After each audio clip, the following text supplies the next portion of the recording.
तो चलो लिखो क्वेश्चन। कुछ आइडेंटिटीज के क्वेश्चंस करते हैं, वो कंप्लीट होने के बाद फिर अपना इंटरवल स्टार्ट चालू हो जाएगा। आइडेंटिटीज के अब तक कितने क्वेश्चंस किए अपन ने?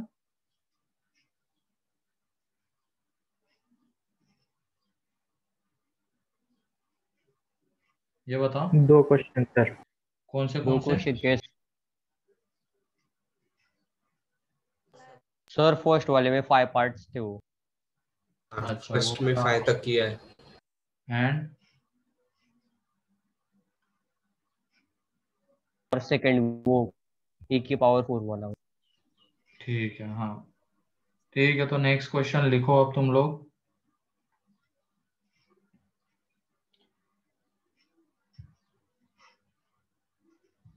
Determine the value of a plus B plus C का whole square upon a square plus B square plus C square if 1 by a plus 1 by b plus 1 by c is equal to 0 and where a b c not equal to 0 है, where a b c not equal to 0 है, and ये 1 by a plus 1 by b plus 1 by c 0। तो इसकी value बतानी कितनी आएगी?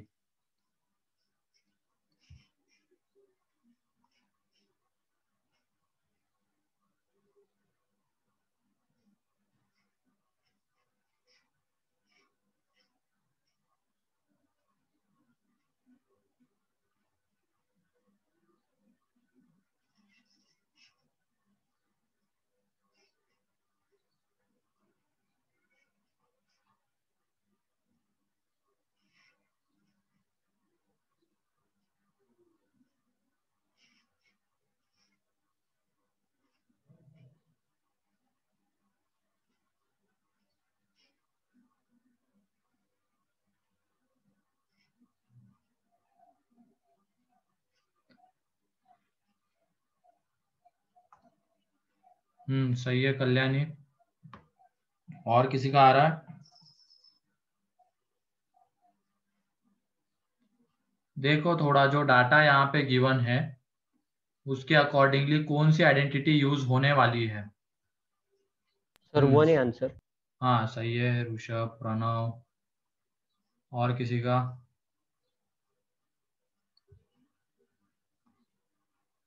सनीशा, Nachiket, good, Sudarshan, Neeraj, मतलब आ रहा है सभी लोगों का। तो ये देख लो यहाँ पे हमने a plus B plus C का होल स्क्वायर, इसके रिगार्डिंग इसके दो रिजल्ट्स देखे थे ना। एक पहला वाला ये था a square plus B square plus C square plus 2 times of A B plus B C plus C है। उसके बाद और एक लिखा था, इसमें हमने क्या किया था, ए बी सी से डिवाइड मल्टीप्लाई किया था, तो ये 2 ABC और यहाँ 1/a 1/b प्लस 1/c था, है कि नहीं? अब ये देखो यहाँ पे ये था, और a by B plus 1/a sorry 1/a plus 1/b plus 1/c, ये तो 0 है। तो उसकी वजह से ये पूरा फैक्टर ये क्या हो जाएगा, जिसको मैंने सर्कल किया है वो पूरा 0 हो जाएगा। तो ऊपर में न्यूमरेटर में बचने वाला A square plus B square plus C square, and नीचे भी A square plus B square plus C square. तो यहां से इसका आंसर 1। क्लियर है? Yes sir. Yes sir. Yes sir. चलो ठीक, किसी को कोई डाउट? No sir.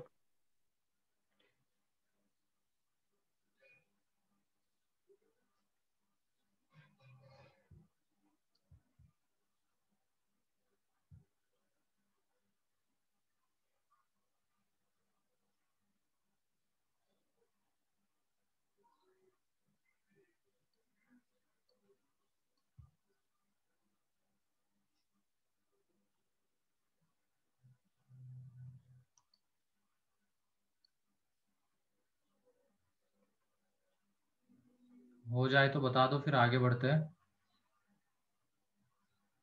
हो गया सर। हो गया हो गया। ठीक है।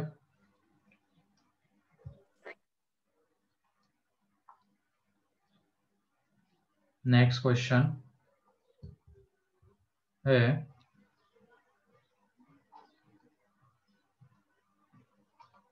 15 ये 25x² plus 16y² plus 9z² minus 20xy minus 12yz minus 15xz is equal to 0। तो जब हम आइडेंटिटीज देख रहे थे तो एक ही ऐसी आइडेंटिटी थी जिसमें 3 वेरिएबल आ रहे थे, मतलब उसमें उसका क्या था, तीनों का स्क्वायर था एंड दो दो का प्रोडक्ट था। Yes, sir. हाँ, तो उसके साथ कंपेयर करके इसको देखो एंड हमें यहाँ पे ये बताना है find x plus y upon z, ये कितना होगा ये बताना है।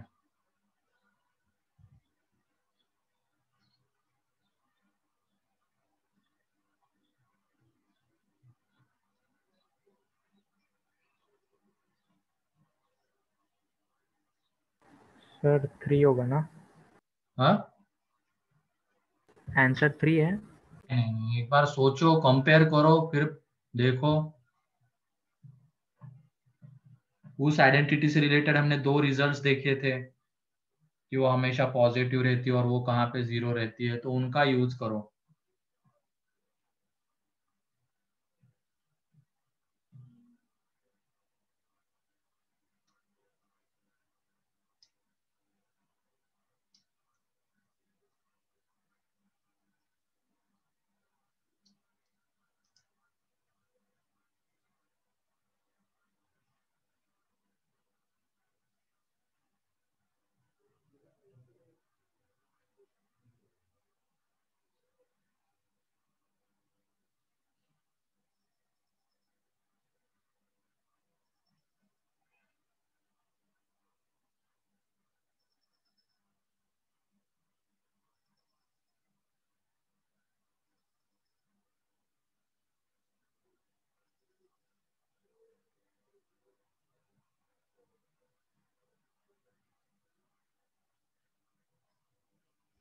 अच्छा क्वेश्चन है, ये डायरेक्ट पूछा गया था मेंस में 2017 में या 18 में।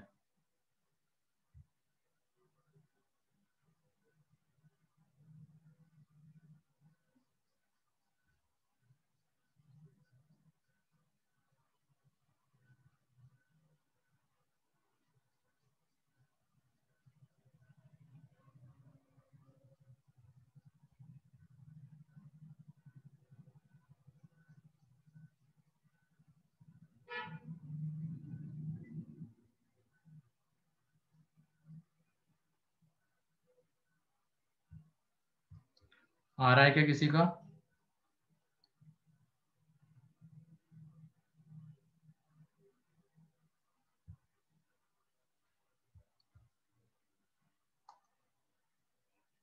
करो फिर, जल्दी करो ऋषभ। अरे नहीं नीरज, इतना बड़ा थोड़ी आएगा। सर 3। नहीं नहीं, 3 गलत है। 1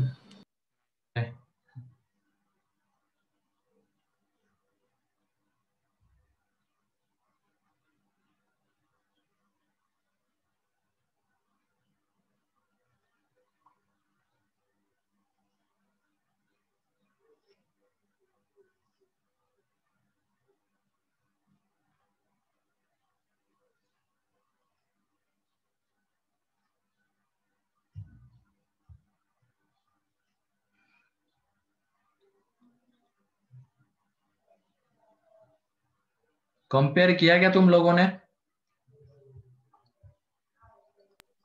हाँ सर। इस तरीके की आइडेंटिटी हमने देखी हुई है, a² plus b² plus c² minus ab minus B C minus C A is equal to 0।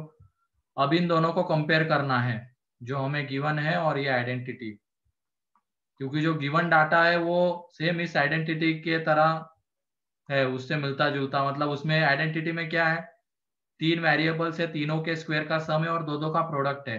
Same चीज यहाँ पे भी हो रही है।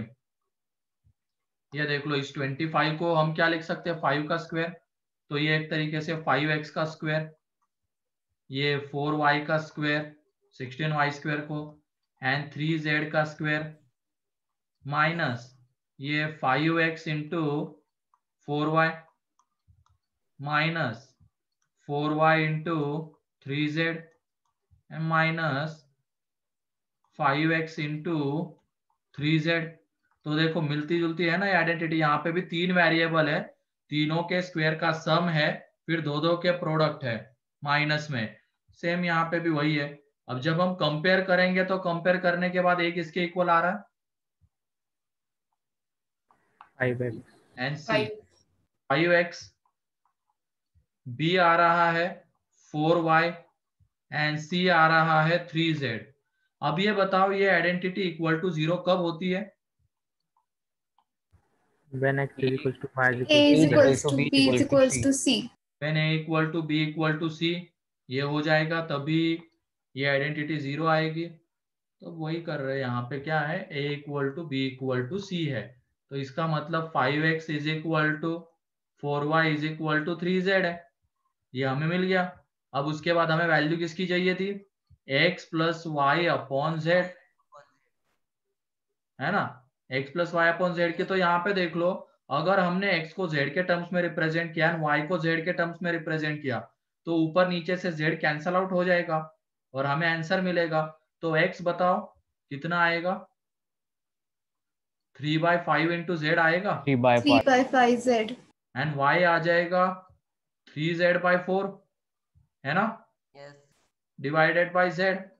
अब ये देखो ऊपर से z कॉमन, 3z को कॉमन ले लेते हैं, चलो ऊपर से आ जाएगा वो कॉमन, नीचे z और अंदर में क्या बचा रहेगा, यहाँ से अगर हमने 3z बाहर ले लिया तो 1/5 प्लस 1/4, तो ये देखो z गया, 2 by 5. z गया ये 3, और यहाँ पे ये 4 प्लस 5 अपॉन एलसीएम ले रहे हैं 4 इंटू 5, तो ये एक तरीके से 9 इंटू 3, तो 27 डिवाइडेड बाई 20, ये आंसर है। क्लियर है, क्लियर है क्या बताओ? Yes, sir. yes Yes, sir. sir. Yes, sir. Yes, sir. हमें जो गिवन था उसको हमने ऑब्जर्व किया, तो हमें ये यहाँ पे दिखना चाहिए कि ये सारी चीजें इस आइडेंटिटी से मिलती जुलती है। तो वो एक बार दिख गया, फिर कंपेयर किया हमने, ए 5x के इक्वल, बी 4y के इक्वल एंड सी 3z के इक्वल आ गया। अब ये आइडेंटिटी 0 कब रहती है, जब A equal to B equal to C होता है, तो वहां से हमें 5x is equal to 4y is equal to 3z मिला। ठीक है, ये मिल गया। अब हमें x plus y upon z की वैल्यू चाहिए, तो इसको किसी एक सिंगल वेरिएबल में कन्वर्ट करो पूरे को। तो हमने क्या किया, x को z के टर्म्स में और y को भी z के टर्म्स में रिप्रेजेंट किया। तो यहाँ से 5x is equal to 3z है, तो x is equal to 3z/5 and 4y is equal to 3z है, तो y is equal to 3z/4 आ गया, इसमें पुट करके आंसर मिल गया। ठीक है, Yes, sir.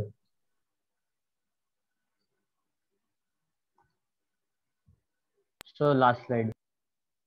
27 ऐसे आया, 9 बन रहा है ना यहाँ पे, 9 इंटू 3 27 ही तो होता है। Yes.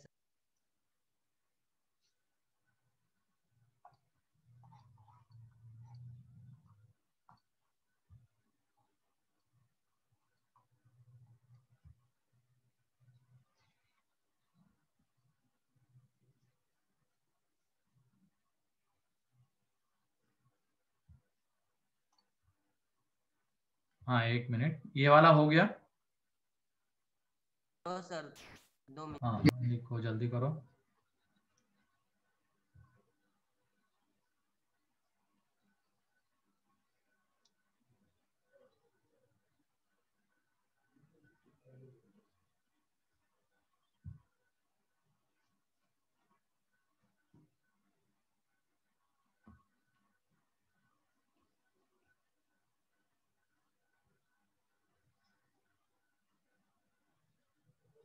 हो गया सर। ठीक है, नेक्स्ट।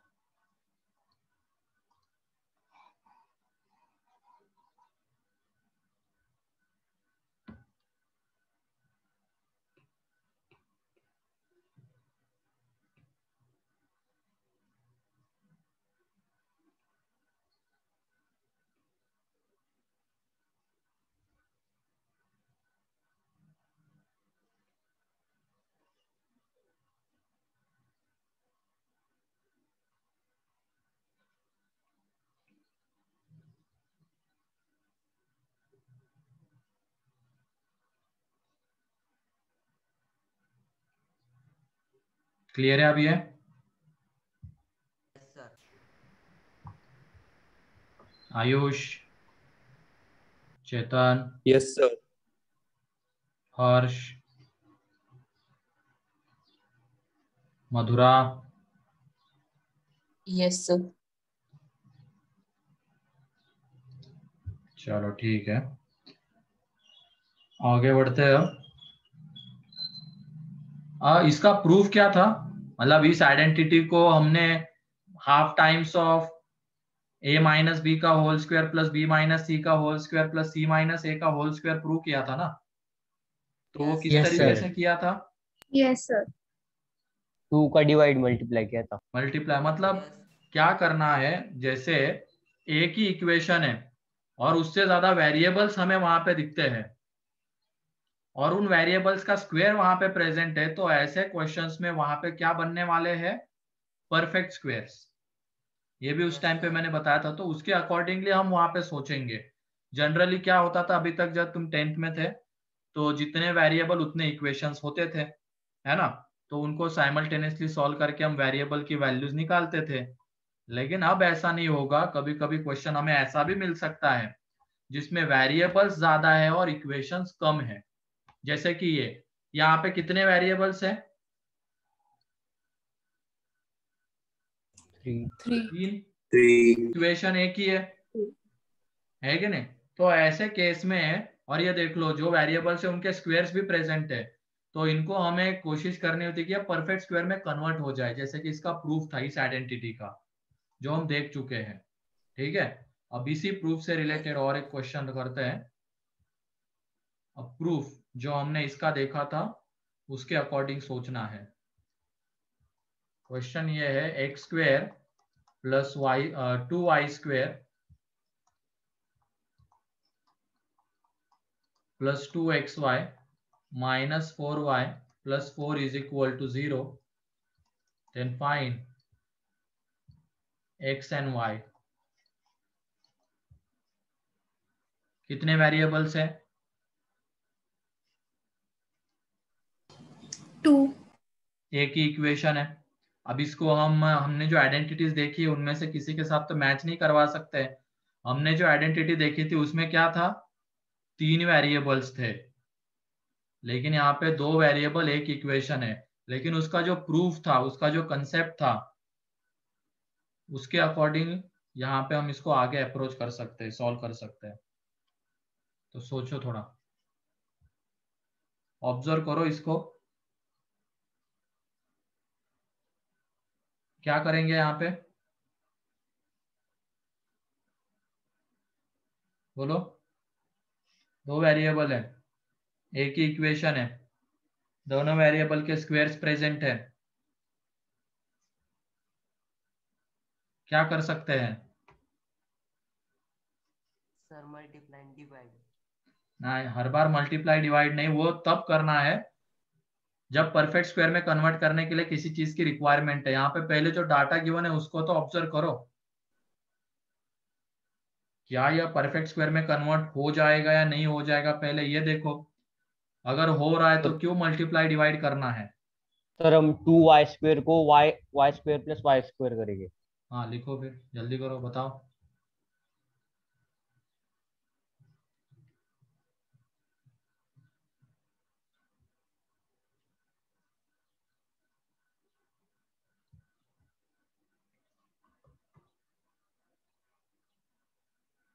इसके ऊपर डायरेक्ट क्वेश्चन बहुत रेयरली आते हैं, एक तरीके से मान लो आते ही नहीं है। लेकिन आगे जो टॉपिक्स हम पढ़ने वाले हैं उनमें क्या होता है कि उसका कोई क्वेश्चन रहेगा, उसको हम सॉल्व कर रहे हैं और बीच में जाके इस तरीके की चीज आ जाती है। तो इसके बाद हमें पता होना चाहिए कि इसको कैसे आगे सॉल्व करना है, वरना तुमने टॉपिक अच्छे से कर लिया, वो आगे का सब कुछ कर लिया, उसका तुमने आइडेंटिटीज अच्छे से नहीं देखी, उसका एप्लीकेशन अच्छे से नहीं सीखा, तो फिर वो आगे के क्वेश्चंस नहीं बन पाएंगे। ठीक है, तो उसको अभी परफेक्ट कर लो और बताओ एक्स और वाई की वैल्यू क्या आ रही है।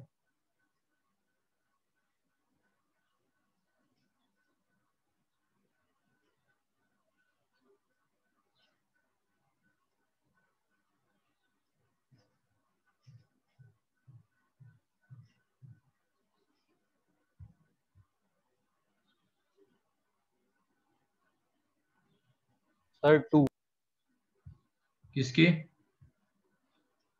y की। ये देख लो, यहाँ पे हम इसको परफेक्ट स्क्वायर में कन्वर्ट करने के पॉइंट ऑफ व्यू से आगे बढ़ेंगे, क्योंकि दो वेरिएबल एक ही इक्वेशन है और दोनों वेरिएबल के स्क्वायर्स है, तो उसको थोड़ा सा बस अरेंज करते हैं, अरेंज ही करना होगा। ये x square plus y square को दो वाई स्क्वायर में स्प्लिट किया, y square plus y square, two y square को, तो एक वाई स्क्वायर हमने दे दिया इसके साथ एंड एक वाई स्क्वायर दे दिया इसके साथ। तो देखो बन गए क्या परफेक्ट स्क्वायर? बन गए? यस कुछ करने की जरूरत पड़ी, कुछ मल्टीप्लाई डिवाइड करने की या कुछ ऐड सब्ट्रैक्ट करने की? नहीं। ठीक है, अगर हो रहा है तो फिर जबरदस्ती उसको मल्टीप्लाई डिवाइड करने की कोशिश मत करना। ठीक, ये देखो क्या बन गया, एक्स प्लस वाई का whole square plus Y minus two का whole square is equal to 0। दो स्क्वायर का सम 0 आ रहा है, ये कब पॉसिबल रहेगा? जब ये भी 0 हो जाए एंड ये भी 0 हो जाए, क्योंकि स्क्वायर वैल्यू कैसे देता है, 0 या 0 से बड़ी।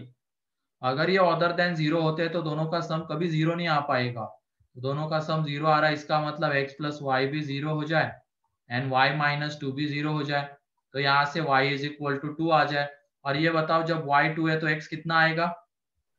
-2 माइनस टू, क्योंकि इसमें पुट कर देंगे y की वैल्यू 2, तो वहां से x माइनस टू, तो इस तरीके से हमें x एंड y की वैल्यू मिल जाएगी। क्लियर है?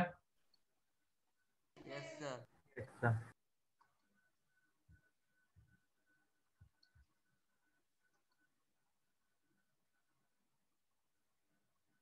ये देखो ना, ये स्प्लिट किया है हमने रे उत्कर्ष, ध्यान से देखो, क्वेश्चन में ही सब कुछ है, इसको बस हम थोड़ा सा अरेंज करके लिख रहे हैं। ये एक्स स्क्वायर हमारे पास है, 2 इंटू वाई स्क्वायर को हमने दो वाई स्क्वायर के y square plus y square लिखा, अब एक वाई स्क्वायर हमने यहाँ पे दे दिया, और ये देखो ये x square plus y square plus 2xy क्या है, एक्स प्लस वाई का होल स्क्वायर है, यानी ये y माइनस टू का होल स्क्वायर है, तो आ गया ये दो स्क्वायर का सम। ठीक है, एक्सक्यूज मी हाँ बोलो। Yes, sir. Excuse me sir हाँ बोलो उत्कर्ष। सर वो उसमें हमने 2 को ही कैसे माइनस लिया, हम y को भी तो ले सकते थे। किसको? सर जो वहां पर बने a माइनस बी का होल स्क्वायर, हाँ, वहां पर हमने 2 को क्यों माइनस लिया, y को भी तो ले सकते थे। माइनस को का भी स्क्वायर प्लस आई का। तो क्या है, 2 माइनस वाई का होल स्क्वायर आ जाएगा, तो क्या दिक्कत हो गई, 2 minus y is equal to 0 आ जाएगा। सर वैसा भी आएगा फिर। आना तो Y2 वाई ही को है। 2 ही है, आना तो वाई को 2 ही है ना, है क्या नहीं?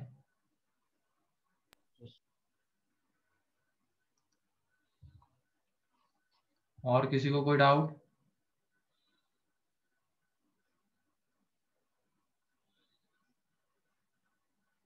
क्लियर है अब ये? Yes sir. Yes, sir. ठीक है, आगे बढ़ते हैं। अब क्यूब वाली जो आइडेंटिटी थी, A cube plus B cube plus C cube, उसके क्वेश्चंस देखते हैं। तो लिखो फाइंड द वैल्यू ऑफ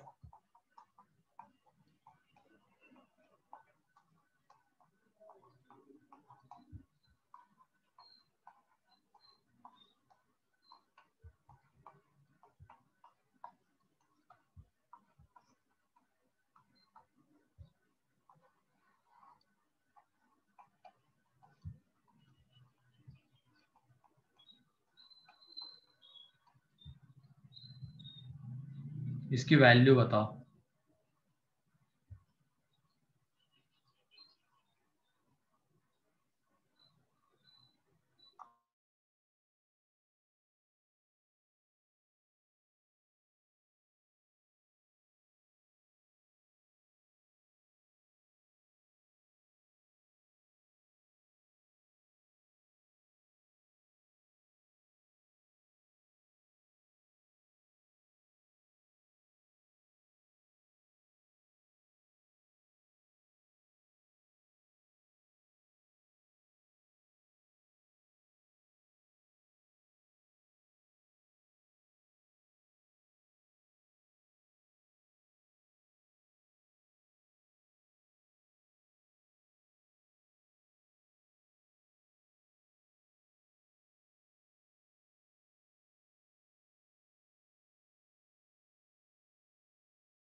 सोचो थोड़ा सा, जो डाटा गिवन है उसको ऑब्जर्व करो।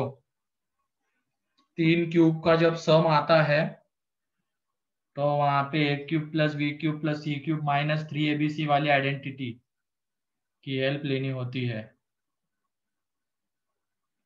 इसको एक्सपांड मत करना, ठीक है? ऊपर वाला जो क्यूब है उसको एक्सपांड करना मत करना।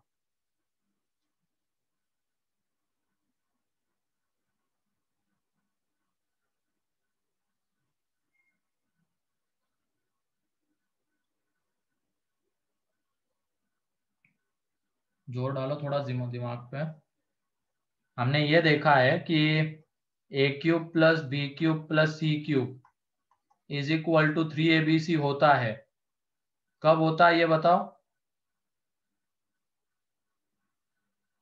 Answer is When a 3. plus b plus c is equal When to a 0. plus b plus c is equals to 0. b plus C 0 हो जाए, या तो A is equals to b is equals to c.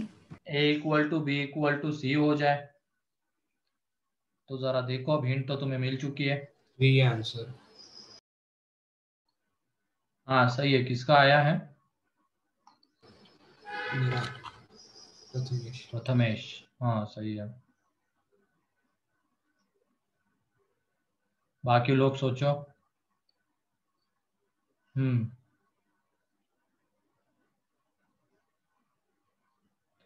दिख गया ना अब? क्योंकि ये देख लो, थोड़ी देर के लिए अब हम क्या करते हैं, ये जो a माइनस बी है ना, इसको थोड़ी देर के लिए कैपिटल ए एज्यूम करते हैं।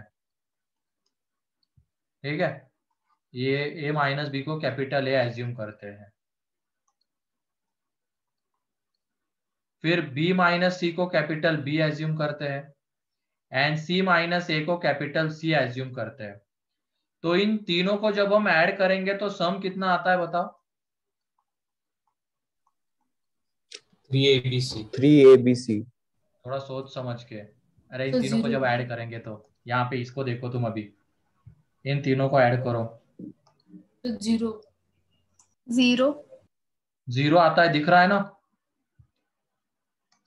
ऐड करो ना, a minus B plus B minus C plus C minus A. तो ये देखो, a प्लस में है माइनस में कैंसल आउट हो जाएगा ऐड होने पे। b प्लस में है b माइनस है कैंसल आउट हो जाएगा ऐड होने पे। c प्लस में है माइनस में ऐड हो जाए, ऐड होने पे कैंसल आउट। तो इन तीनों का सम 0 आएगा। 0. आएगा ना? अब ये बताओ, जब तीनों का सम 0 आ रहा है तो ये A cube plus B cube plus C cube कितना रहेगा?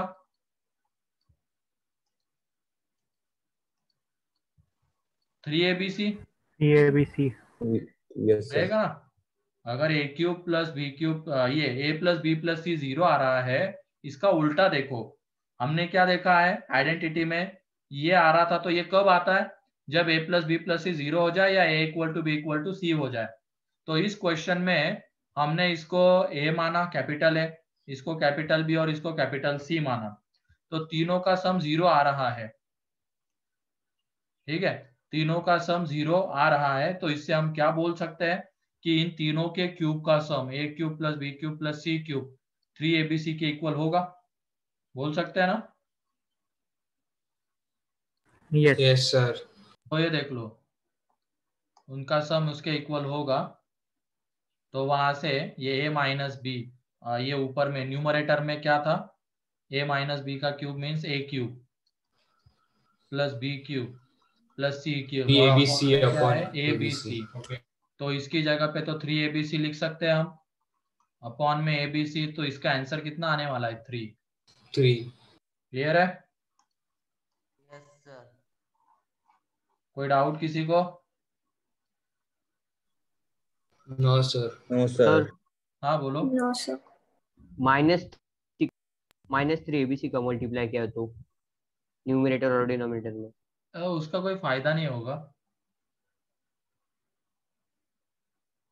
वो रैशनलाइजेशन के लिए करते हैं। हाँ वो हटाओ, इसको इस तरीके से ही सोचना है। अंदर वाले क्वांटिटीज का सम, मतलब इसका एंड इसका सम, तीनों का सम 0 आता है। तो इन तीनों के क्यूब का सम किसके इक्वल रहेगा, 3 टाइम्स ऑफ तीनों का प्रोडक्ट। वही है यहाँ पे। इसको हमने, अरे ये धीरज कंट्रोल कर अपने हाथों पे। क्या हो गया, ज्यादा हाथ चल रहे क्या?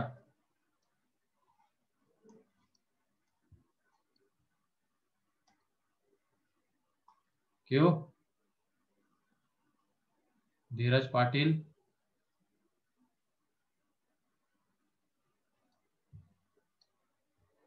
तो इसको हमने ए दिखने के लिए चीज है ए मान लिया, इसको बी और इसको कैपिटल सी, तीनों का सम 0 आ गया। तो यहां से हम ये बोल सकते हैं कि तीनों के क्यूब का सम 3 टाइम्स ऑफ तीनों के प्रोडक्ट के इक्वल होगा। और न्यूमरेटर में तो हमें यही गिवन है ना, तीनों के क्यूब का सम, तो उसकी जगह पे हम 3abc लिख सकते हैं, कैंसल आउट होके 3 मिलेगा। ठीक है, क्लियर है? Yes sir. ये इतना आप करते हो, भग गया वो डर के मारे, तो करना ही क्यों है पहले ये ऐसी चीजें। आ गया फिर से।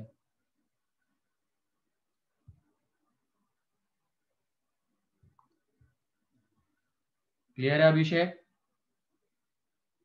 Yes. Yes, sir can you Yes, please sir. Explain once? स्वामीन, सर एक बार करो ना एक्सप्लेन फिर से।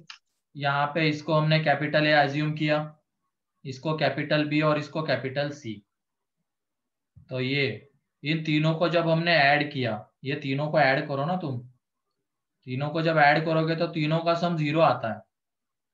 तो a plus B plus C, capital A plus capital B plus capital C 0 आ जाएगा। और ये 0 आने का मतलब इन तीनों के क्यूब का सम हम 3 टाइम्स ऑफ तीनों के प्रोडक्ट के इक्वल लिख सकते हैं, यस सर। है ना। और ये देख लो न्यूमरेटर में अब हमने इसकी जगह पे a लिया है, इसकी जगह पे b और इसकी जगह पे c, तो a cube plus B cube plus C cube भी है न्यूमरेटर में, है ना। Yes sir. और यहाँ से हम इसको 3abc लिख सकते हैं, तो abc गया तो 3। क्लियर है? Yes sir.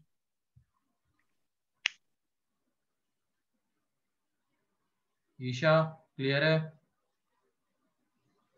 Yes, Ishan? sir. Yes sir. चलो ठीक है, बढ़िया है। Shekhar? Yes, sir. Shravani? Yes, sir. ठीक है, आगे बढ़ते हैं। अब और एक तरीके से इसका एप्लीकेशन देखते हैं। अभी तो क्या था कि इन तीनों क्वांटिटीज का जो क्यूब के अंदर में क्वांटिटीज है उनका सम 0 आ रहा है। तो उन तीनों के क्यूब को हम, तीनों के क्यूब के सम को हम कैसे लिख सकते हैं, 3 टाइम्स ऑफ इन तीनों का प्रोडक्ट, है ना, उस आइडेंटिटी की हेल्प से। अब अगला क्वेश्चन है x cube plus y cube minus eight plus 6xy is equal to 0। यहाँ पे x not equal to y है, तो हमें x प्लस वाई बताना है कितना आता है। उसी आइडेंटिटी का दूसरे तरीके से एप्लीकेशन है। इसमें क्या गिवन था, हमें a plus B plus C 0 आ रहा है, तो हम a cube plus B cube plus C cube को 3abc लिख सकते हैं। अब यहाँ पे उल्टा है, हमें ये इस तरीके की चीज गिवन है, बस उसको ऑब्जर्व करना है। इस तरीके की चीज क्वेश्चन में गिवन है, उसको बस तुम ऑब्जर्व करो। ये 8 को क्या लिख सकते हैं हम? -2 का क्यूब। लिख सकते हैं। ये देखो, ये x क्यूब है, ये y क्यूब है, एंड -8 को -2 का क्यूब लिख सकते हैं, है कि नहीं? और ये देखो, ये 6xy को 3 into x into y into -2, इस तरीके से उसको रिप्रेजेंट कर सकते हैं हम, जो गिवन है उसको। सी -8 या +8 है? -8 है, ये -2 का क्यूब लिखा है मैंने यहाँ पे, ठीक है? इस -8 को -2 का क्यूब लिख सकते हैं ना? Yes sir. मतलब ये जो गिवन चीज है उसको हम इस तरीके से अरेंज कर सकते हैं। तो ये देख लो, a cube plus B cube plus C cube -3abc is equal to 0। तो ये कब पॉसिबल रहता है? या तो a plus B plus C 0 हो जाए, या a equal to B equal to C हो जाए, है कि नहीं? कंपेयर कर पा रहे हैं ना अब इनको? Yes sir. Yes sir. तो वही Yes, है, sir. बस थोड़ा सा अरेंज करना पड़ेगा। अब उल्टे तरीके से हम इसका एप्लीकेशन देख रहे हैं आइडेंटिटी का। अभी तो हमें क्या गिवन था? a plus B plus C 0 given था, तो वहां से हम ये लिख रहे थे, इसकी हेल्प ले रहे थे सॉल्व करने के लिए। लेकिन अब हमें ये गिवन है, a cube plus B cube plus C cube is equal to 3abc given है एक तरीके से, तो उल्टा जा रहे हैं। तो ये कब पॉसिबल रहेगा? और जब x यहाँ + y पे = 0 होगा ना? x प्लस वाई -2, क्योंकि a x आ रहा है, b y आ रहा है और c -2 आ रहा है, तो a plus B plus C, तो x plus y -2 is equal to 0 हो जाए, है कि नहीं? अब ये बताओ, यहाँ पे ये दूसरी चीज हो सकती है क्या? तीनों equal, x equal to y equal to -2? No sir. No क्योंकि सर। क्वेश्चन में गिवन है x not equal to y, तो ये तो हो नहीं Yes. सकता है। तो यहाँ से हमें x प्लस वाई कितना मिलेगा? 2। 2। क्लियर है? Yes yes sir. किसी को कोई डाउट इसमें? नो सर एक बार रिपीट कीजिए ना। कौन से स्टेप नहीं समझ में आई यहाँ पे? रिपीट तो मैं कर दूंगा, लेकिन समझ में आना चाहिए ना, कौन सी चीज नहीं समझ में आई, तो उसके ऊपर ज्यादा ये जोर दूंगा।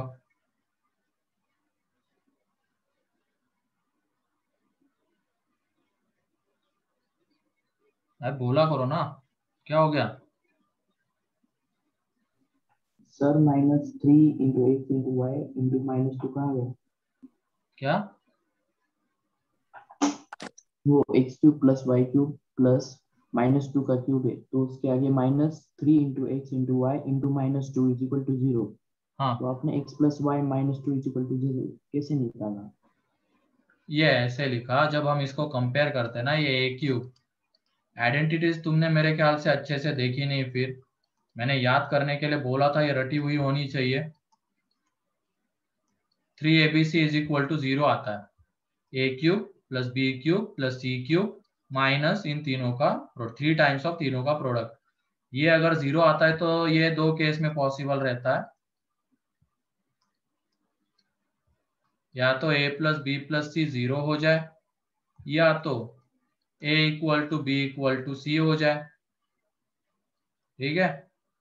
तो इसको और इसको हमने कंपेयर किया, तो कंपेयर करने के बाद देख लो, a किसके इक्वल है? x के इक्वल, b y और c -2 है, तो बस इसमें पुट कर दिया, a x था, b y था और c -2 था, तो x प्लस वाई -2 0, ठीक है? Yes sir.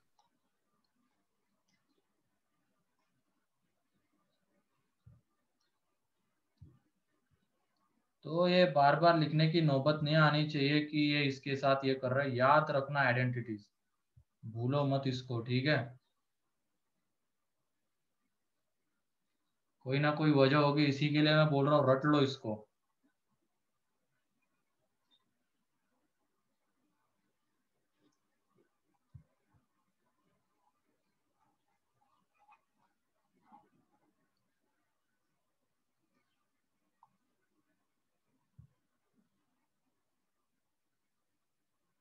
क्लियर है अभी? है किसी को डाउट इसमें? No sir. Deepak, Sanika, no sir. सोहम,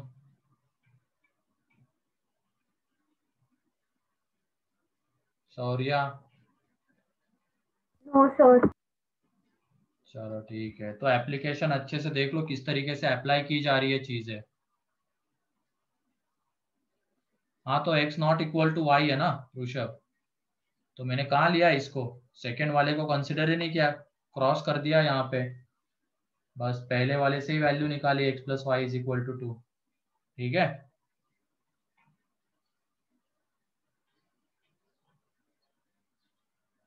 वरना अगर मैं ये नहीं गिवन रहता, यहाँ पे क्वेश्चन में ये गिवन नहीं रहता, तो x प्लस वाई की कितनी वैल्यूज आती?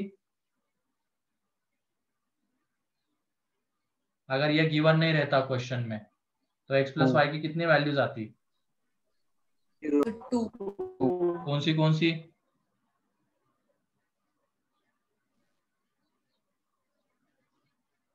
कौन सी दो वैल्यूज आती? एक तो 2 आ जाती, और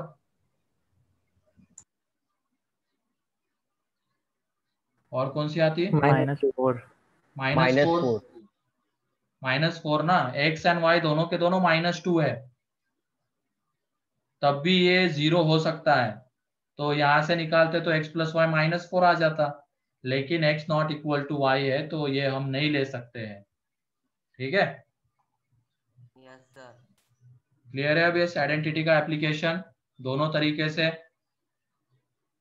यस सर। ठीक है, तो और एक क्वेश्चन इस तरीके का अब सब लोगों से बनना चाहिए, लिखो x³ plus y³ plus 27xy is equal to 729। Fine, और यहाँ पे x not equal to Y है, then fine x plus Y कितना होगा?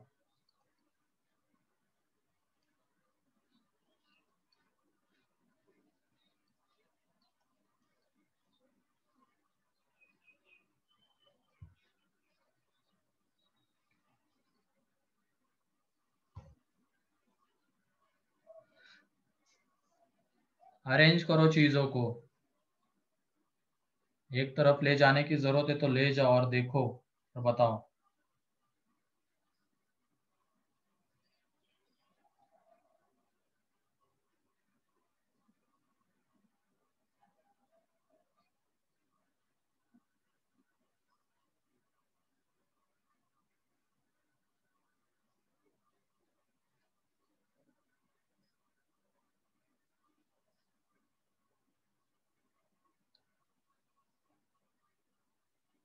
आ रही है कि किसी की वैल्यू x प्लस वाई की? तो 1 मिनट सर 1 मिनट।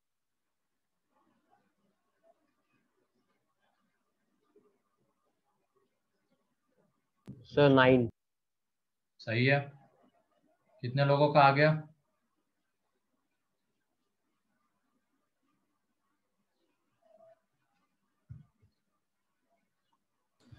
नाइन है सर। नीरज, प्रणव, प्रथमेश और मधुरा, कल्याणी, भूमिका, आर्या, अदिति, ऋषभ, मतलब आया है बहुतों का। सही है, सोहम, पुष्पक, देवेन, कृष्णा। ठीक है, तो दिख गई ना चीजें कैसे देखना होता है? ये 729 किसका क्यूब है? 9। बस उसको इधर लेके आ जाएंगे, 9 का क्यूब। अरेंज करना है, a³ plus b³ plus c³ -3 abc वाले फॉर्म में लाना है, तो वो इधर आएगा, तो -729 plus 27xy is equal to 0, तो ये x³ प्लस वाई क्यूब, और ये आ जाएगा -9 का क्यूब, -729 -9 का क्यूब आएगा। और इसको हम कैसे लिख सकते हैं 27xy को 3 into x into y into -9 is equal to 0, इस तरीके से लिख सकते हैं।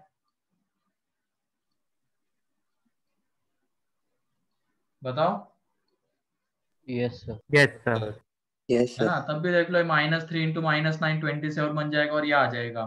तो ये देख लो a cube plus B cube plus C cube -3 abc वाला फॉर्म है। तो ये कब पॉसिबल रहेगा? जब a ये plus 0 b हो plus जाए, c is equals to 0. या तो x equal to y equal to -9 हो जाए। तो ये तो हो नहीं सकता है क्योंकि x not equal to Y है, तो होगा तो यही बस ऊपर वाला। तो यहाँ से x प्लस वाई आ जाता है 9। क्लियर है? Yes sir.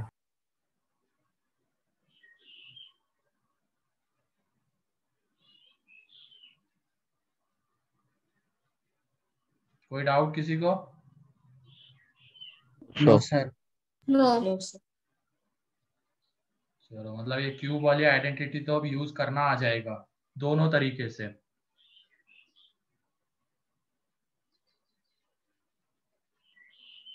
कभी कभी क्या गिवन रहता है, ये a cube plus B cube plus C cube -3 abc 0, तो उससे ये लिखना होता है। कभी कभी ये गिवन रहता है a plus B plus C is equal to 0, तो वहां से a cube plus B cube plus C cube किसके इक्वल? 3 abc के इक्वल। चलो अब आगे बढ़ते हैं। हमने ये वाले क्वेश्चंस किए थे क्या, m² -n² is equal to 7, जहाँ पे m और n दोनों नो इंटीजर। सर। No ठीक sir. है, उन क्वेश्चंस को भी देख लेते हैं। तो यहाँ तक क्लियर है सारी चीजें? Yes sir. Yes. Yes sir. Next है अब m² -n² is equal to 7, जहां पे m और n दोनों के दोनों इंटीजर्स है, दोनों के दोनों इंटीजर्स है। Then find ordered pairs, ordered pairs of m, n। Ordered pairs मतलब m, n के इसमें m की वैल्यू आएगी एंड n की वैल्यू आएगी। जैसे मान लो m इज इक्वल टू 1 आ रहा है and n is equal to 2, तो उसको उसके ऑर्डर्ड पेयर को इस तरीके से लिखा जाता है 1, 2। ये पहली वाली वैल्यू होगी m की और दूसरी वैल्यू वाली होगी n की। ठीक है, तो इनको कहते हैं ऑर्डर्ड पेयर्स। तो हमें m और n, m, n के ऑर्डर्ड पेयर्स बताने हैं कि कितने आते हैं। तो ये देख लो इस क्वेश्चन को कैसे करेंगे। वो m² -n² दिखते ही कौन सी आइडेंटिटी दिमाग में आ रही है? a square minus 2ab। b² वाली आइडेंटिटी दिमाग में आ जाएगी, तो उसको लगा देंगे हम। तो ये आ जाएगा m plus n into m minus n is equal to 7। ठीक है, अब देखो इसके बाद कैसे अप्रोच करेंगे। m और n दोनों के दोनों इंटीजर है, ध्यान से सुनना। m और n दोनों के दोनों इंटीजर है, तो ये m plus n and m minus n दोनों इंटीजर रहेंगे। m प्लस n भी एक इंटीजर होगा एंड m माइनस n भी एक इंटीजर होगा। इसका मतलब लेफ्ट हैंड साइड में दो इंटीजर का प्रोडक्ट है। ये जो लेफ्ट हैंड साइड है इधर इन दो इंटीजर का प्रोडक्ट है, तो राइट हैंड साइड को भी हमें दो इंटीजर के प्रोडक्ट के फॉर्म में लिखना पड़ेगा, ताकि एक इंटीजर हम इसको दे सके एंड एक इंटीजर इसको दे सके। क्लियर है अभी जो मैंने कहा है? Yes sir. Yes sir. m और n दोनों इंटीजर्स है ना, तो m प्लस n भी एक इंटीजर आएगा, m माइनस n भी एक इंटीजर आएगा। तो लेफ्ट हैंड साइड में दो इंटीजर का प्रोडक्ट है। तो अब ऐसे क्वेश्चन को सॉल्व करने के लिए जो राइट हैंड साइड होगी वहां पे नंबर रहता है जनरली, तो उसको भी हमें दो इंटीजर के प्रोडक्ट के फॉर्म में लिखना पड़ेगा। तो 7 को अगर दो इंटीजर के प्रोडक्ट के फॉर्म में लिखना है तो कैसे लिखेंगे? 7 into 1. 1 into 7। अब इसका मतलब यहाँ पे क्या हो जाएगा कि ये वाला 1 होगा और ये वाला 7। तब भी दोनों का प्रोडक्ट देखो 7 आता है। फिर उसके बाद और किस तरीके से लिख सकते हैं कि ये 7 हो जाए और ये 1 हो जाए, तब भी देखो दोनों का प्रोडक्ट 7। ये -1 हो जाए और ये -7 into -7, -1. तब भी देखो प्रोडक्ट 7 आ रहा है क्या? Yes, sir. Yes. Yes, sir. आ रहा है। एंड ये वाला पहला वाला फैक्टर -7 एंड दूसरा वाला -1 हो जाएगा, तब भी प्रोडक्ट 7 आएगा। Yes, sir. Yes, sir. है Yes, ना? sir. तो क्लियर है अब ऐसे क्वेश्चन को किस तरीके से डील करना है। यहाँ पे भी देखो एक इक्वेशन 2 वेरिएबल्स है, ठीक है, एक इक्वेशन 2 वेरिएबल्स है। इसको तो अब साइमल्टेनियसली तो नहीं कर सकते डायरेक्टली जो गिवन है, उसके लिए 2 इक्वेशन 2 वेरिएबल्स होने चाहिए थे, है ना। तो इसको करने का तरीका क्या है, m² - n² तो हमें दिख जाता है तुरंत ही कि आइडेंटिटी लगने वाली कौन सी, a² - b² वाली। इसके इक्वल होता है वो a+b एंड a-b, तो वहां से हमें ये मिलेगा। अब उसके बाद m और n दोनों इंटीजर्स गिवन है, तो इस पॉइंट की हेल्प लेंगे, तो m+n भी इंटीजर आएगा एंड m-n भी इंटीजर आएगा। मींस लेफ्ट हैंड साइड में 2 इंटीजर का प्रोडक्ट है, तो राइट हैंड साइड में जो नंबर है उसको भी हमें 2 इंटीजर के प्रोडक्ट के फॉर्म में लिखना पड़ेगा, ताकि एक नंबर हम इसको दे सके और एक नंबर इसको। और वहां से अब हमें देखो क्या मिल जाएगा, 2 वेरिएबल 2 इक्वेशन। इस तरीके से जैसे पहली वाली केस, इसमें हमने इसको 1 दिया है एंड इसको 7 दिया है। हाँ बोलो शेखर, पूछना है क्या? आयुष, गायत्री? No, sir. ठीक है, तो पहली वाली केस देखो, इसमें m+n क्या है, 1 है, एंड m-n कितना है, 7 है। तो देखो 2 वेरिएबल 2 इक्वेशंस बन गए, लेकिन पहले उसके लिए ये सोचना पड़ेगा ये सारी चीजें, ठीक है। अब इनको हम साइमल्टेनियसली सॉल्व करेंगे। 2m = 8, तो m = 4 आ जाएगा। अब m = 4 आएगा तो n कितना आएगा बताओ यहां से, n? 3. अरे सोच समझ के थोड़ा, किसी एक इक्वेशन में m की वैल्यू पुट कर दो, जैसे इसमें पुट करो -3. -3। यहाँ पे m की वैल्यू 4 पुट करोगे तो वो उधर जाएगा, तो 1 - 4 -3, तो n की वैल्यू -3 आ गई। तो एक ऑर्डर्ड पेयर कौन सी है, 4, -3। और -3. हाँ, दूसरी, अब देखो दूसरी केस को हम डील करते हैं, जिसमें क्या है, m+n 7 है एंड m-n 1 है। तो देखो 2m = आ जाता है 8, तो m = 4, और m = जब 4 आएगा तो n कितना आने वाला है यहाँ पे, इसमें बताओ अब। 3। यहाँ पे m की वैल्यू 4 पुट करो दोनों में से किसी एक में, तो यहाँ पे m की वैल्यू 4 पुट की तो वो 4 उधर जाएगा, तो n = 7 - 4 3, तो एक ऑर्डर्ड पेयर आ जाती है 4, 3। क्लियर? अब तीसरे वाली केस लेंगे जिसमें m+n -1 है और m-n -7। तो थर्ड, इसमें m+n -1 है एंड m-n -7, तो दोनों को जब ऐड करेंगे तो 2m = -8, m = -4, और m जब -4 होगा तो n कितना आता है, So 3. 3 आता है। पुट कर दो यहाँ पे m -4, उधर जाके वो +4, तो -1 + 4 3, तो n की वैल्यू 3। तो ऑर्डर्ड पेयर -4, 3 एंड फिर फोर्थ, जिसमें अब m+n -7 है एंड m-n -1 है, तो दोनों को ऐड करेंगे तो n कैंसल आउट, तो 2m = -8, तो m = -4, और m -4 है तो n कितना आएगा, -3. -3.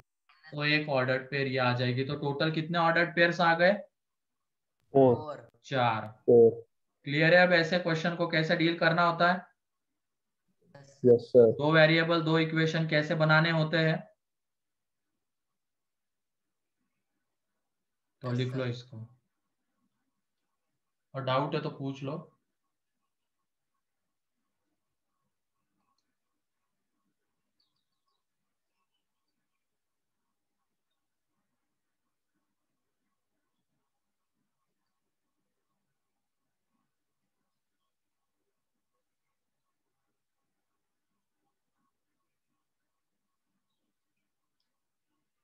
तो फंडा क्लियर है ना इसका?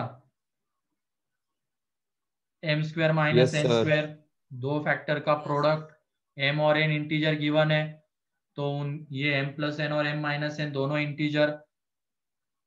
इंटीजर का प्रोडक्ट है लेफ्ट हैंड साइड में, तो राइट हैंड साइड में जो नंबर है उसको भी दो इंटीजर के प्रोडक्ट के फॉर्म में लिखेंगे, तो ये केसेस बनते हैं।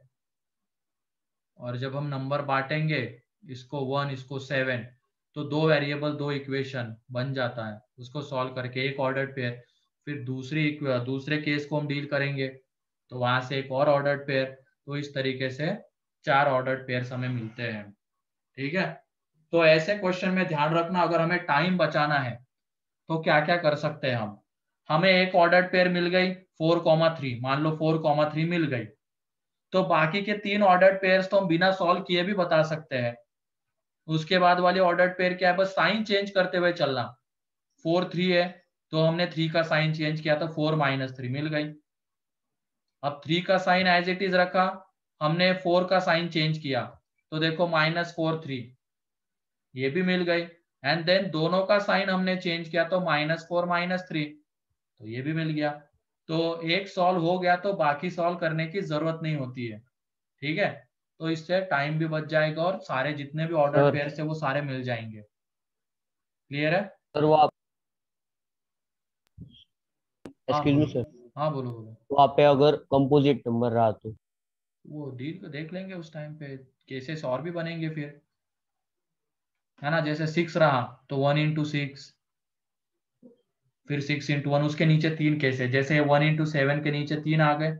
मान लो इधर 6 रहता तो क्या आ जाता, 1 × 6 एंड उसके नीचे उसके 3 केसेस, 6 1 -1 -6 एंड -6 -1।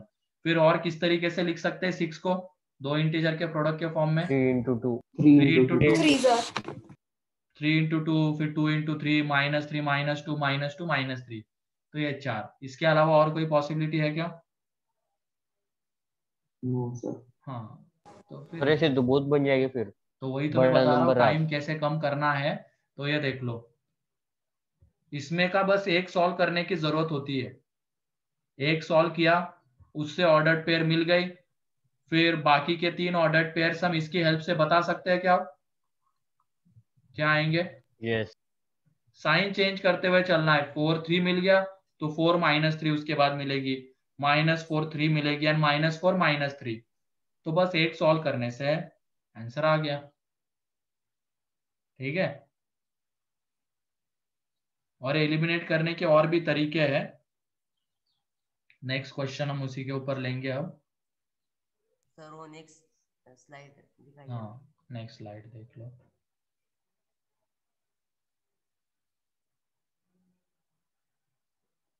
सर, हाँ जैसे वहां पर अगर 100 नंबर रहा तो 100 को हम 2 केस पे भी लिख सकते हैं, 5 केस पे भी लिख सकते हैं, 100 10 केस में, 20 केस, हाँ, तो फिर उतना सब करना पड़ेगा, लेकिन देंगे नहीं वो इसके लिए। ठीक है, उनको भी पता है टाइम होता है, टाइम बाउंडेशन होती है, तो वो भी समझते वो नहीं देंगे। ठीक है, ओके सर। और वैसे भी अगर उसमें एलिमिनेट करना है चीजों को तो देख लो कैसे करते हैं। इधर ध्यान से एक और पॉइंट सुन लो, इन दोनों का सम कैसा आने वाला है, ये m + n N m - n का 2m है ना, दोनों का सम 2m है, तो ये कैसा इंटीजर है, इवन या ऑड? इवन। even 2m एक इवन इंटीजर रहेगा, है कि नहीं। इन दोनों का जब हम सम करेंगे तो वो 2m आता है, इसका मतलब एक इवन इंटीजर आता है। ठीक, तो ये जो दो नंबर्स हम लिख रहे हैं उन दो नंबर्स का सम भी कैसा आना चाहिए, इवन आना चाहिए, है कि नहीं। उन दोनों का सम भी इवन आना चाहिए, तो सम अगर इवन आना चाहिए तो तुम बताओ वो दोनों इंटीजर्स कैसे होने चाहिए, और दोनों ऑड होने और चाहिए या तो दोनों इवन दोनों होने चाहिए, दोनों ऑड होने चाहिए या तो दोनों इवन होने चाहिए। एक ऑड है और एक इवन है, तो वहां से सम इवन आएगा क्या? नो सर, वो तो No, ऑड sir. वहां से सम इवन नहीं आएगा तो उसको आगे सॉल्व करने की जरूरत नहीं है, क्योंकि वहां से हमें m इंटीजर नहीं मिलने वाला है। वो नेक्स्ट क्वेश्चन उसी के ऊपर है, तो उससे और अच्छे से क्लियर हो जाएगा। तो ये हो गया। Yes sir. ठीक है। Yes, sir. नेक्स्ट क्वेश्चन में है m square minus n square is equal to 14। अभी तो ये छोटे छोटे नंबर लिख रहे हैं, बड़े नंबर भी हो सकते हैं।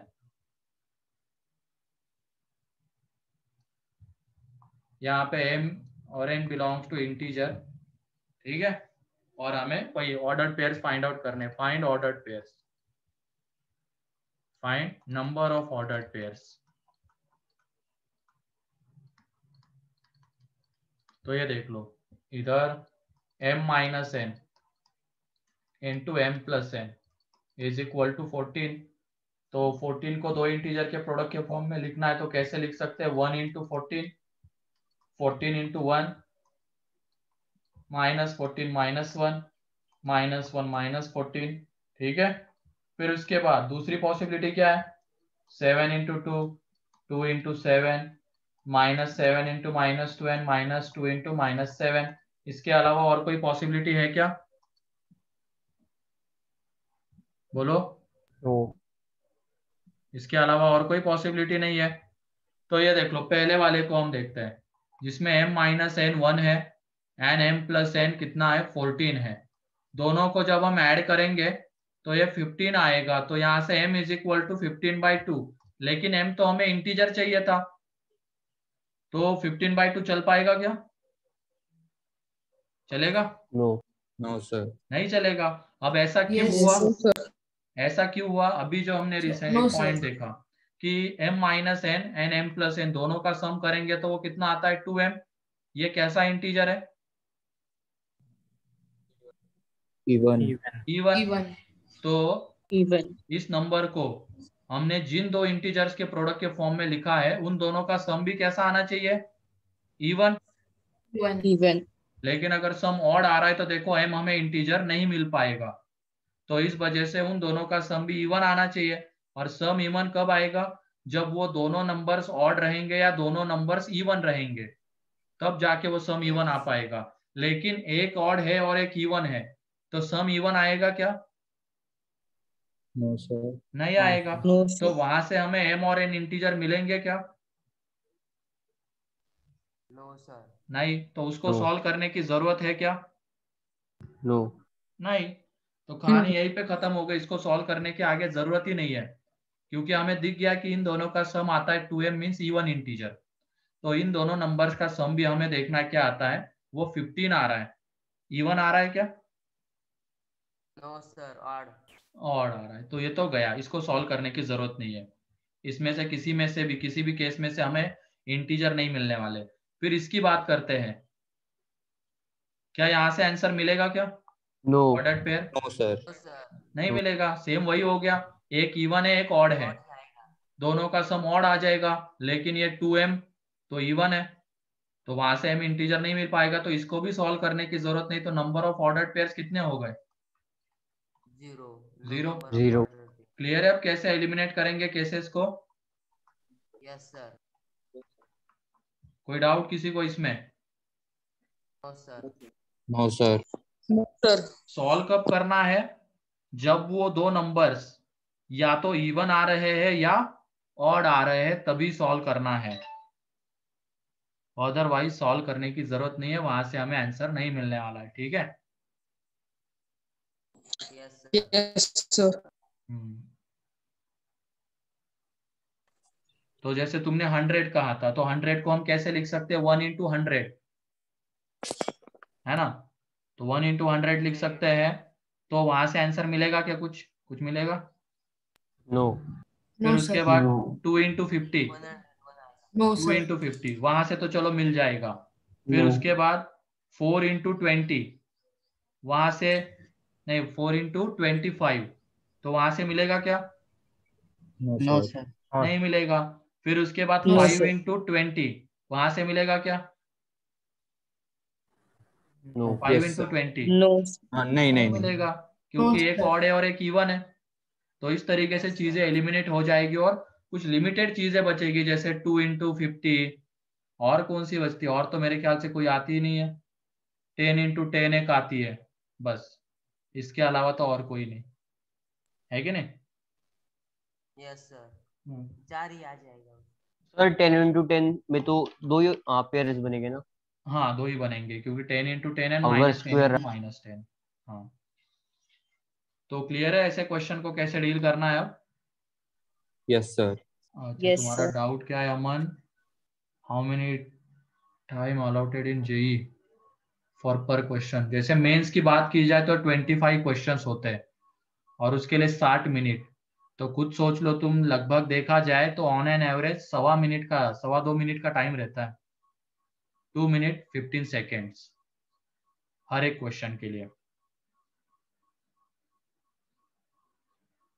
ठीक है? Yes, sir. हाँ, तो उसमें जरूरी नहीं कि हर एक क्वेश्चन 2 मिनट तक Yes, जाए। sir. कोई कोई क्वेश्चन आधे मिनट में भी बन जाता है, मैथ्स का भी। लेकिन मैथ्स का हर कोई क्वेश्चन ऐसे बने वो जरूरी नहीं है। खास करके केमिस्ट्री के कम टाइम में बनते हैं। बनने वाला होगा तो वो तो बहुत आसानी से बन जाता है, देखते ही बन जाता है वो तो। दिख गई चीजें, रिएक्शन दिख गई, आंसर नीचे टिक हो गया, 5 सेकंड के अंदर बन जाता है। तो मेंस में खास करके केमिस्ट्री का पेपर आधे से पौने घंटे में बन ही जाता है किसी का भी। इतना हार्ड पेपर वो आता ही नहीं है। तो उसमें का जो आधा घंटा बचा हुआ होता है उसको हमें फिजिक्स एंड मैथ्स में देना होता है। Yes, sir. और इसमें ऐसा होता है, ये जो एग्जामिनेशन है ये एलिमिनेशन के बेसिस पे उनके रिजल्ट्स आते हैं। मतलब लगभग 7 लाख बच्चे बैठते हैं, तो सभी का तो होता नहीं है, सभी पास नहीं होते हैं। बहुत कम लोग पास होते हैं। जैसे एडवांस में तो 13,000 ही होते हैं सिलेक्शंस उतने में से। मतलब एक तरीके से इनका क्राइटेरिया एलिमिनेशन का रहता है, कैसे बच्चे को एलिमिनेट किया जाए। ठीक है? ये ऐसा कभी नहीं Yes, सोचते sir. कि बोर्ड की तरह हाँ बच्चे को भर भर के मार्क्स आने चाहिए, बच्चा मतलब ये फील ना करे। उनका ये सर पर्पज नहीं रहता है। परसेंटाइल मतलब क्या होता है? परसेंटाइल मतलब दूसरे के रिस्पेक्ट में देखना। मान लो तुम यहाँ पे 100 बच्चे हो, ठीक है? 100 में जिसकी रैंक फर्स्ट आती है, चाहे मार्क्स कितने भी रहे, लेकिन उसकी फर्स्ट रैंक है, बाकी सबके कंपेयर में उसके मार्क्स ज्यादा है, तो उसका परसेंटाइल 100 माना जाता है। चाहे उसके मार्क्स 50 भी क्यों ना हो 100 में से, लेकिन उसकी रैंक अगर 1 है तो उसका 100 परसेंटाइल माना जाता है। मतलब उसके नीचे कितने परसेंट बच्चे हैं, तो लगभग सारे के सारे बच्चे उसके नीचे ही है, तो 100 परसेंटाइल। फिर जिसका रैंक 2 होता है तो उसका 99, क्योंकि 99% बच्चे उसके नीचे है। इस तरीके से होता है वो। ठीक है? ओके। तो ये ध्यान रखना कि आईआईटी कभी तुम्हें ऐसा नहीं मतलब करेगी कि हाँ बच्चे स्कोर करें, अच्छे मार्क्स आ जाए, बच्चा अच्छा फील करे। बिल्कुल नहीं। वो तो चाहते हैं कि बच्चों को कैसे एलिमिनेट करे, क्योंकि उनके बहुत कम सीटें अलाउड करनी होती, 13,000। तो कैसे एलिमिनेट किया जाए, क्या क्या करे, उसके लिए बहुत सारी चीजें तुम्हारी टेस्ट होती है वहां पे। तुम्हारा नॉलेज तो होता ही है, तुम्हारा पेशेंस, प्रेशर हैंडलिंग कैपेसिटी तुम्हारी, कैसे तुम टाइम को मैनेज करते हो, बहुत सारी चीजें तुम्हारी वहां पे जज की जाती है। और तीनों जो सब्जेक्ट्स है अलग अलग स्ट्रॉन्ग ये होते हैं उनके। जैसे केमिस्ट्री में मेमोरी बेस्ड क्वेश्चन ज्यादा होते हैं, तो याद रखने वाली चीजें ज्यादा है। फिजिक्स में लॉजिकल चीज है, मतलब सोचना होता है, थोड़ा सा लॉजिकली इमेजिन करना होता है। मैथ्स में कैलकुलेटिव चीजें ज्यादा आती है, तो प्रैक्टिस की ज्यादा जरूरत होती है। ठीक है? मैथ्स में भी अगर तुम केमिस्ट्री की तरह पढ़ोगे तो नहीं चल पाएगा। केमिस्ट्री में मेमोराइज करने की चीजें ज्यादा है, तो उसको उसकी तरीके से देखना है। मैथ्स में क्वेश्चन सॉल्व ही करना है हमें, तो प्रैक्टिस की ज्यादा जरूरत होती है, तो ज्यादा टाइम भी वो लेता है होमवर्क के लिए। ठीक है? तो जितना टाइम रिक्वायर्ड होता है उतना Yes, उसको sir. देना होता है। ठीक है? वरना तुम सोचोगे कि जो चीज आसान है उसी को हम कर लेते हैं, वो तो चलो उस सब्जेक्ट में तुम्हें मार्क्स दे देगी, लेकिन दूसरा बच्चा तीनों सब्जेक्ट पढ़ रहा है, वो तो तुम्हें इजीली बीट कर देगा और आगे निकल जाएगा तुमसे। भले ही तुम एक इसमें फोड़ दो, पूरा आउट ऑफ ले आओ जो आसान है उसमें, एंड दूसरे में फेल हो जाओ, उसमें स्कोर ही नहीं आ पाए, तो वो भी कोई मतलब का नहीं होता है। ठीक है? तो ध्यान रखना ये सारी चीजें। चलो आज के लिए इतना ही है, बाकी होमवर्क के लिए एक क्वेश्चन लिख लेना। m स्क्वायर माइनस n की पावर 4 इज इक्वल टू 2009, जहां पे m और n बिलोंग्स टू इंटीजर है, m और n बिलोंग्स टू इंटीजर है, तो m और n की number of ordered pairs find out करने हैं. Find number of ordered pairs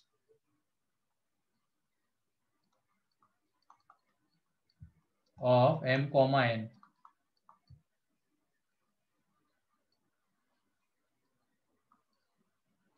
ठीक है, Yes, sir. चलो ये होमवर्क है, तो आज के लिए इतना ही है. Okay, sir. Bye.